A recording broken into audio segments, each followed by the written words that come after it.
Hi, ഞാൻ doctor Nikita. എടപ്പള്ളിയിൽ പ്രവർത്തിച്ചു വരുന്ന ദ ഐ ഫൗണ്ടേഷൻ ഹോസ്പിറ്റലിലെ vitreo retina and uvea services consultant ആണ്. ഞാനിന്ന് സംസാരിക്കാൻ ഉദ്ദേശിക്കുന്നത് വളരെ കോമൺ ആയിട്ട് കാണുന്ന ഫ്ലോട്ടേഴ്സ് എന്ന കണ്ടീഷനെ കുറിച്ചാണ്. വലിയ ഒരു ശതമാനം പേഷ്യൻസും കംപ്ലൈന്റ് ചെയ്യുന്ന ഒന്നാണ് കണ്ണിന് മുന്നിൽ ഈച്ച പറക്കുന്നത് പോലെ, അല്ലെങ്കിൽ കണ്ണ് ചലിക്കുന്നതിനനുസരിച്ച് ചലിക്കുന്ന ഒരു മുടി പടലം കിടക്കുന്നത് പോലെ തോന്നുന്നു എന്നുള്ളത്. ഇതിന് നമ്മൾ ഫ്ലോട്ടേഴ്സ് എന്ന് പറയുന്നു. ഏത് പ്രായത്തിലുള്ളവർക്ക് വേണമെങ്കിലും ഇത് അനുഭവപ്പെടാം. എന്നാൽ പോലും 50 വയസ്സിന് മുകളിലുള്ളവരിലാണ് ഇത് കോമൺ ആയി കാണുന്നത്.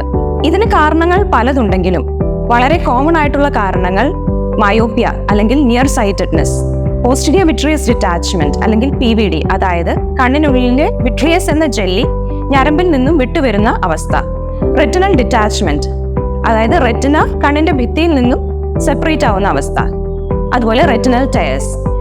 ഫ്ലോട്ടേഴ്സ് ഉള്ള ഒരു വ്യക്തി എപ്പോഴാണ് ഒഫ്താൽമോളജിസ്റ്റിനെ കൺസൾട്ട് ചെയ്യേണ്ടത്? 1 or 2 മാത്രം ഉണ്ടായിരുന്ന ഫ്ലോട്ടേഴ്സ് പെട്ടെന്ന് വർദ്ധിക്കുകയാണെങ്കിൽ, അല്ലെങ്കിൽ ഫീൽഡ് ഓഫ് വിഷനിൽ എവിടെയെങ്കിലും കൊള്ളിയാൻ മിന്നുന്നത് പോലെ അനുഭവപ്പെടുകയാണെങ്കിൽ, അതുമല്ലെങ്കിൽ ഫീൽഡ് ഓഫ് വിഷനിൽ ഏതെങ്കിലും ഒരു ഭാഗത്ത് മറ വന്നതുപോലെ അല്ലെങ്കിൽ നിഴല് പോലെ അനുഭവപ്പെടുകയാണെങ്കിൽ, ഇത്തരത്തിലുള്ള സാഹചര്യങ്ങൾ അനുഭവപ്പെടുകയാണെങ്കിൽ തീർച്ചയായും നിങ്ങൾ ഒരു റെറ്റിന സ്പെഷ്യലിസ്റ്റിനെ കൺസൾട്ട് ചെയ്യേണ്ടതാണ്. Thank you.